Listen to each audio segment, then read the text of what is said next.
Good morning, wrestling fans. Welcome to PWR today.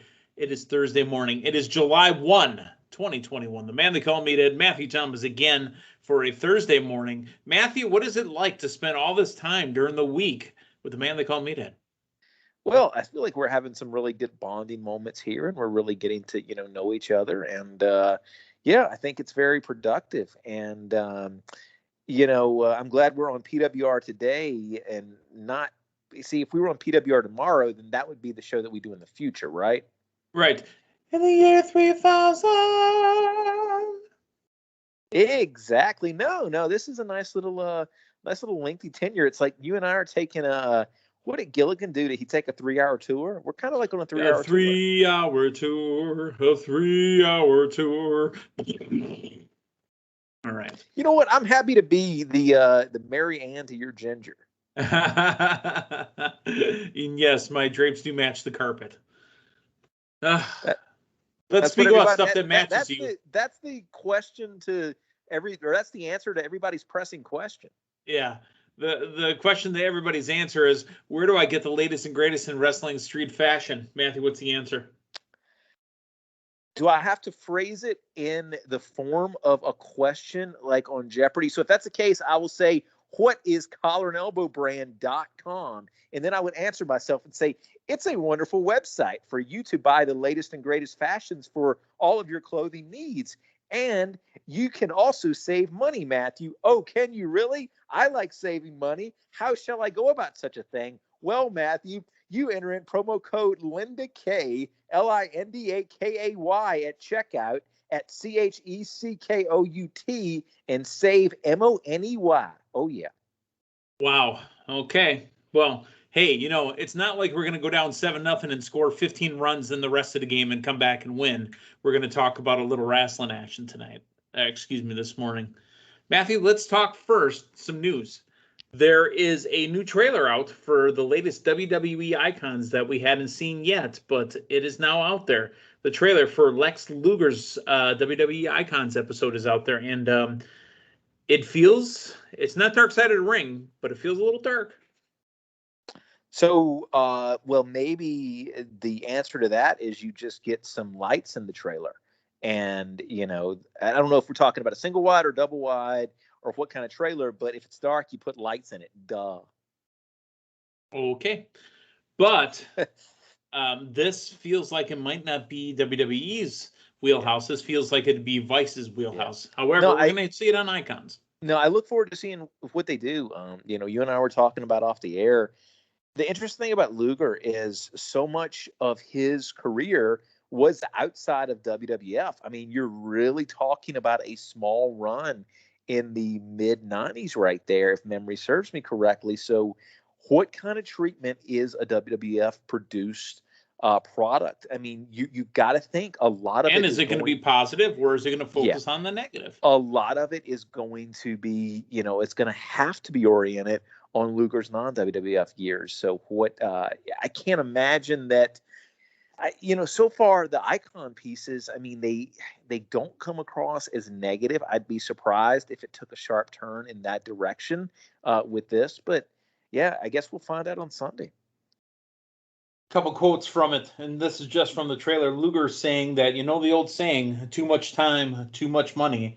That's kind of the devil's workshop. It definitely manifested in my life. And then Sting added, alcohol, pills cause us all to make the wrong choices. Yikes. I mean, that's a chunk of the trailer. So, I mean, Where do you think this is going? Well, just when we thought, we were Dark Side of the Ring was on hiatus, and maybe that's what Icons is the direction they're going to go. I don't know. I would like to think that, and I know Luger's not in the greatest shape now, but I don't think Luger walks. Yeah. I mean that he was in the wheelchair. I don't think he can walk. I'd like to think that there is some redemption there. There is some positive aspect to this, but I don't know. That's the thing. I mean, you're really going. What have you had so far on Icons? You've had Yokozuna, you've had RVD, you've had Beth Phoenix. All three of those people have had fairly significant WWE runs. I mean, I know RVD was an ECW guy at first, but he had a chunk of an ECW run. Luger, we're really talking about what WCW.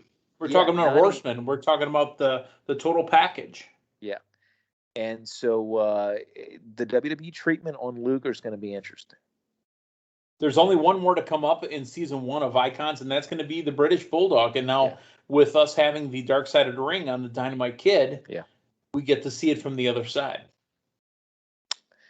Yeah, no, and when you said that, I was trying to remember. It's like, man, I feel like I just got some Bulldog stuff, but yeah, it was the Dark Side of the Ring on Dynamite Kid. AEW news: Darby Allin will be in the next edition of Jackass. Jackass 4, when it comes out to theaters, will feature Darby Allin in it as well. This seems to be right up his alley, and Darby Allin is a huge star. Yeah, and I mean, the guy who's getting pulled in coffins and jumping off of stuff, I think it'll be good publicity for him. I don't think it comes as a surprise that that's the guy that you put in a movie like this. We talked about it on Tuesday morning, I think. The whole interaction between Damian Priest and Matt Riddle about the King sandwich at Burger King. I'm telling you that we're heading that way. It's got to be a cross-promotional thing. Where's Matt Riddle's commercial? Well, Matt Riddle tweets out a picture of himself and Damian Priest just killing the stallion lunch with his bro. And Matt Riddle, dude, that dude's just smiling while he just got done pounding the Burger King. Burger King has also noticed and is absolutely loving the fact. I'm telling you, there's a promotional thing here coming. No, it's it looks like a doggone good sandwich. I will say that much, And I'm a fan of crispy chicken. As a matter of fact, I was such a fan of crispy chicken as a child.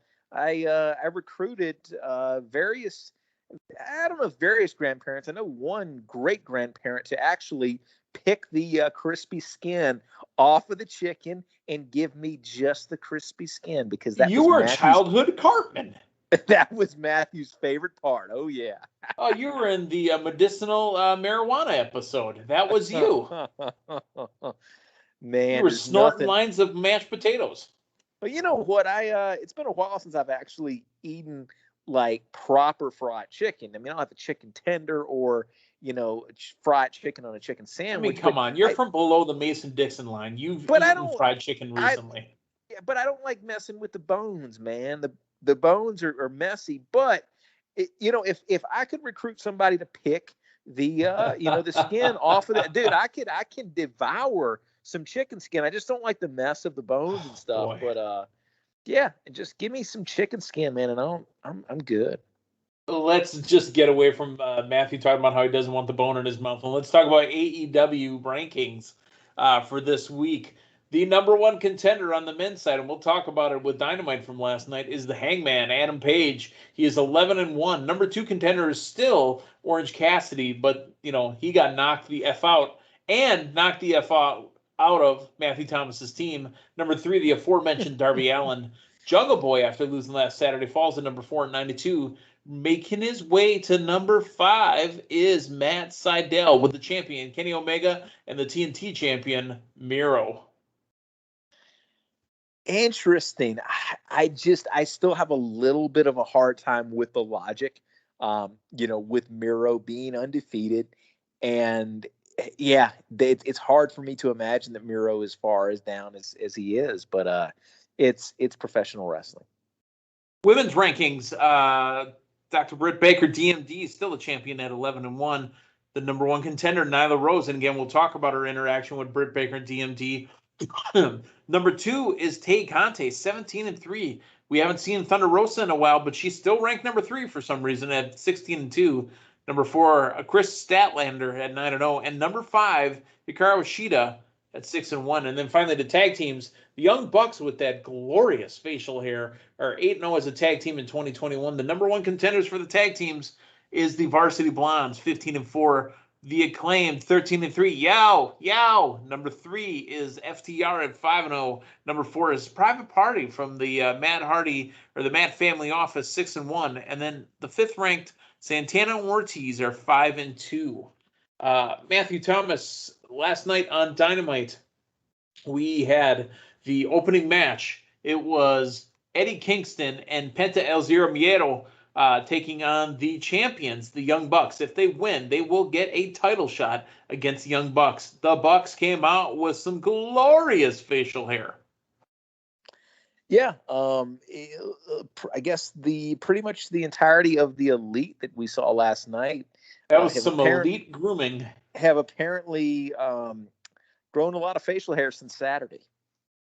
I don't know what they're rubbing on their face. I mean, honestly, it's got to have been a tape delay. But yeah, that's got to be a week's worth of growth probably. So a week and a half, who's to say? But they look amazing.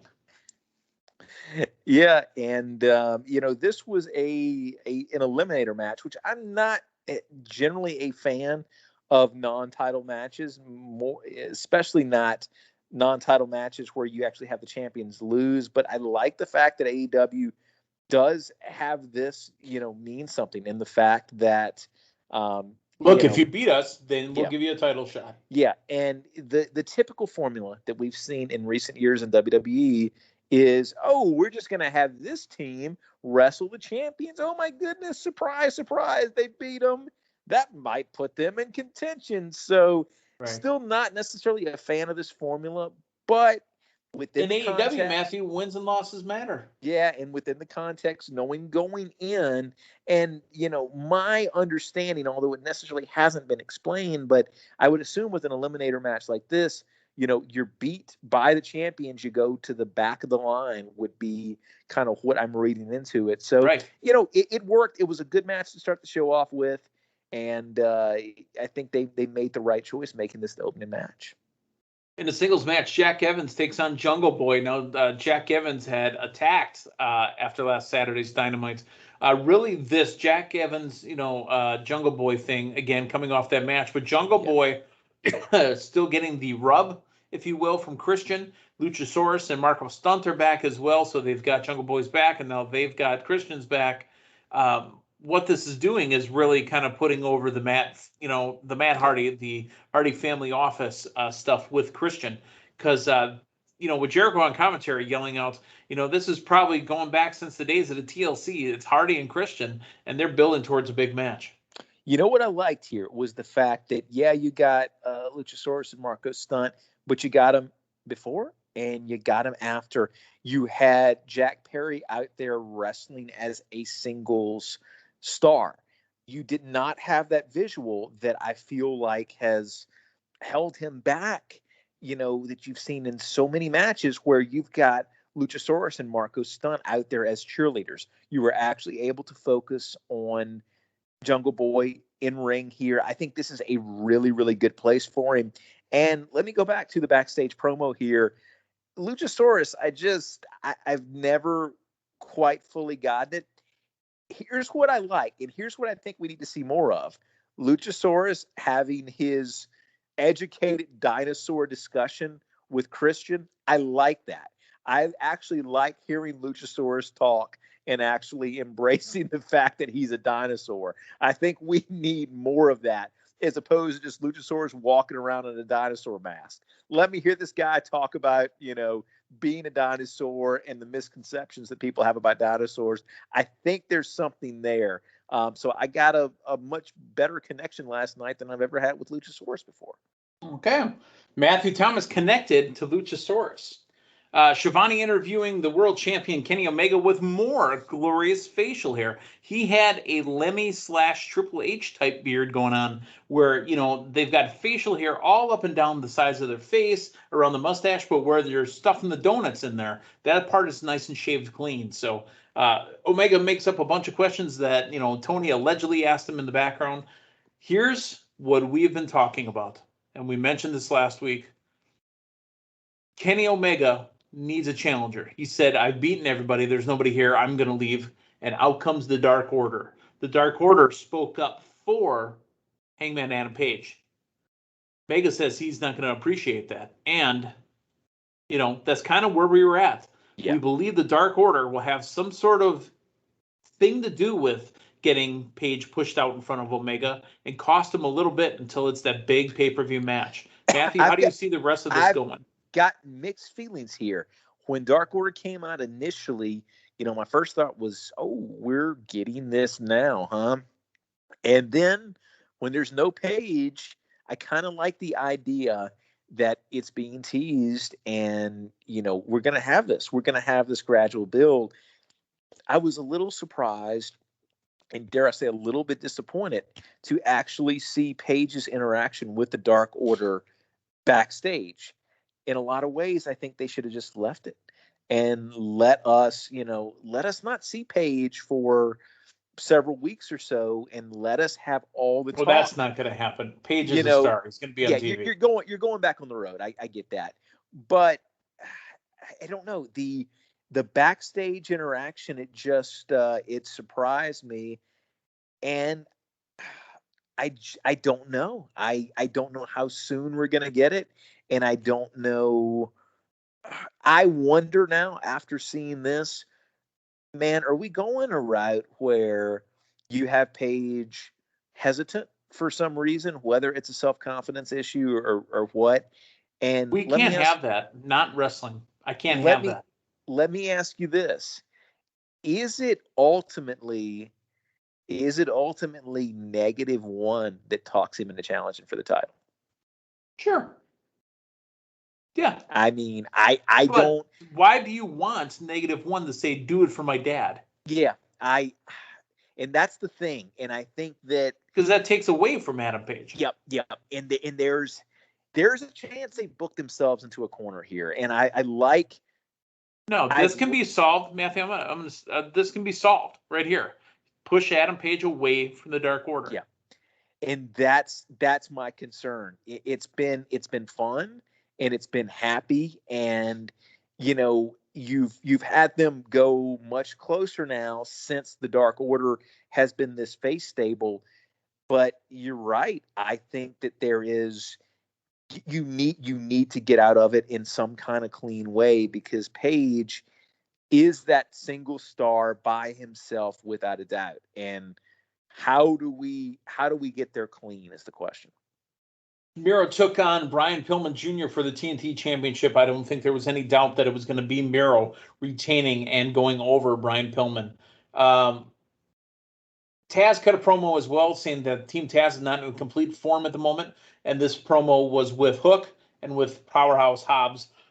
Apparently, on July 14th, Brian Cage will have to defend his FTW World Heavyweight Championship against the Absolute Ricky Starks. Is this the way to get the FTW Championship off of Brian Cage and keep it in Team Taz? Because they're trying to separate these two. Yeah, I think so. And I mean, you need to, when you break Cage away, I mean, he's not going to have that title. So I think that makes a ton of sense. And I mean, yeah, it's Taz's title, so you keep it in that stable. It further elevates, right. And it makes complete sense that he's the one that dictates when it's going to be a title match. 100%. And I think that in a lot of ways, I think Cage has kind of flown under the radar, during his whole AEW run. I mean, I think that is another star there, similar to kind of what they're doing with Miro right now. I mean, you've got another really big athletic guy that you can really have featured in the top of that company. In a tag team title match, Dr. Britt Baker, DMD, and Rebel, not Revo, taking on the team of Nyla Rose and Vicky Guerrero. At the end of the match, DMD, Britt Baker, put through the table. Yeah. Now, this was, outside of some stuff that we got in the main event, I mean, this was probably your highest spot of the night, and I give them credit. I mean, this was one of the major segments on the show. In a singles match, the main event, MJF and Sammy Guevara. I mean, what an amazing match. MJF wins. Jericho, I'm poking holes again, right? Jericho was supposed to have this horrendous injury, this bump that he took. This dude's back out every week. Yeah. I mean, talk about not selling an injury. Yeah. No, it was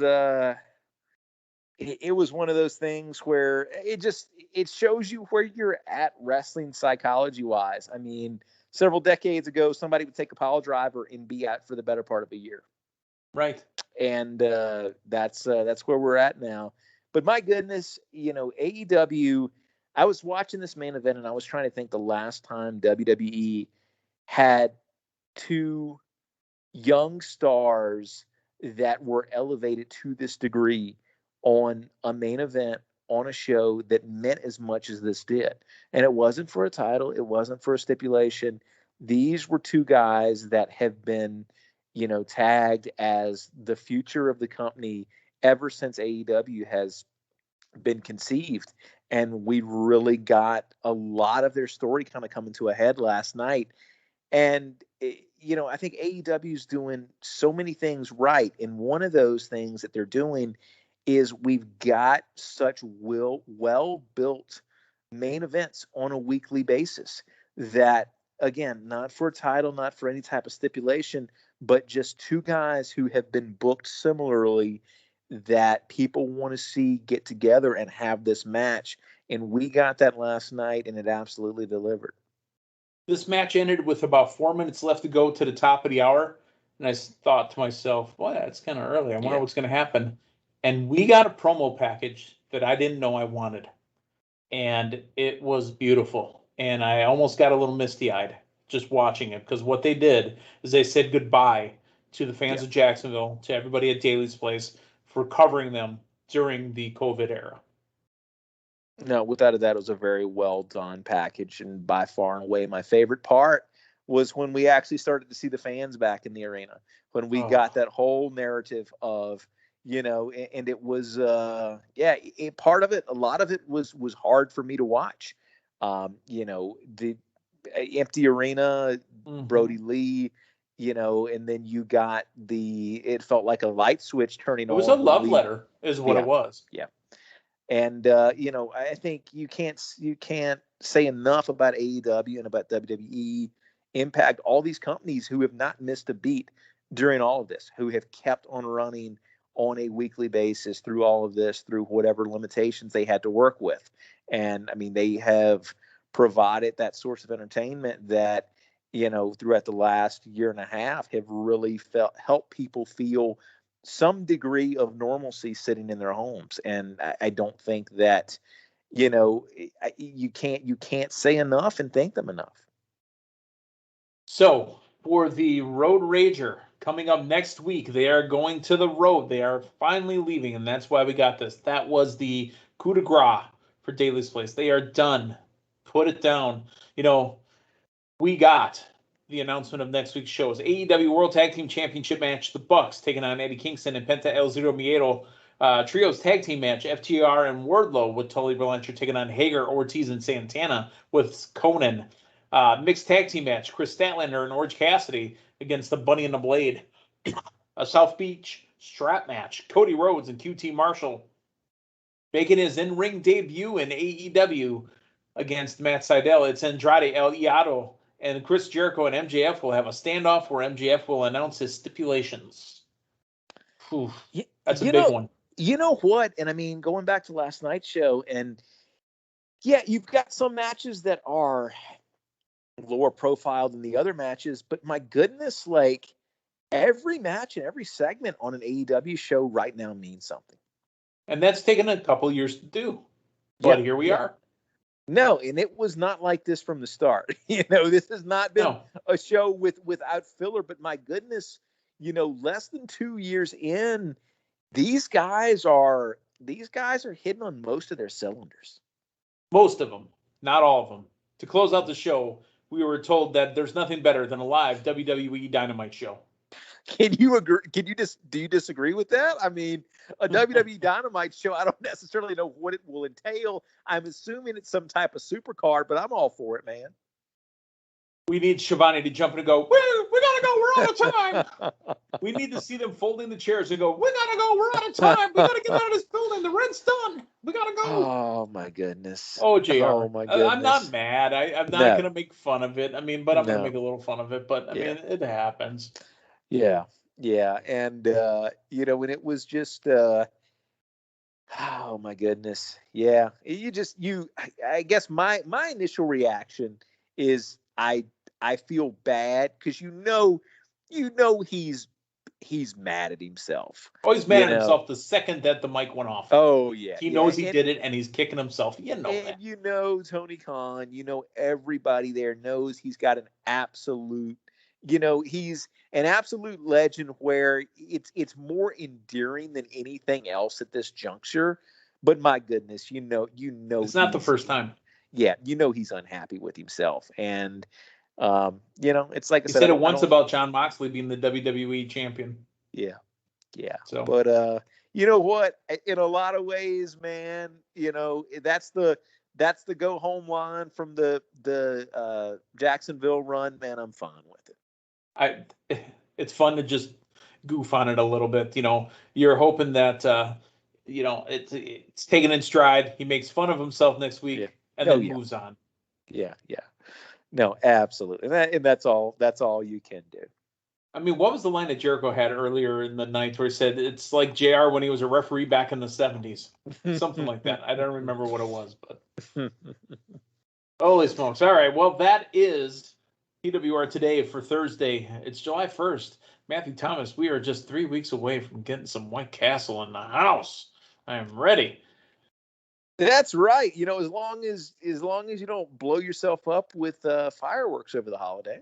Well, I'm going to try not to, and I'm going to try not to get blown up by the Brewers offense. Again, going down 7-0 in the first inning, coming back by the fourth inning, being up 15-7. I'm going to try to stay out of the way. No, that's a lot of offense, a lot of singles and doubles and triples and possibly home runs and maybe some walks that hit by a pitch, and I bet you there was a balk or two in there. All right, you're done. Okay. I mean, I understand that you didn't grow up with any professional teams in your hometown for a long time, but I mean, you can know a little bit about a game. So yeah. No, it's I'm gonna read the box scores tomorrow and see how many balks there were in the game. For Matthew Thomas, I'm the man they call me today. Thanks for stopping by. So long, everyone.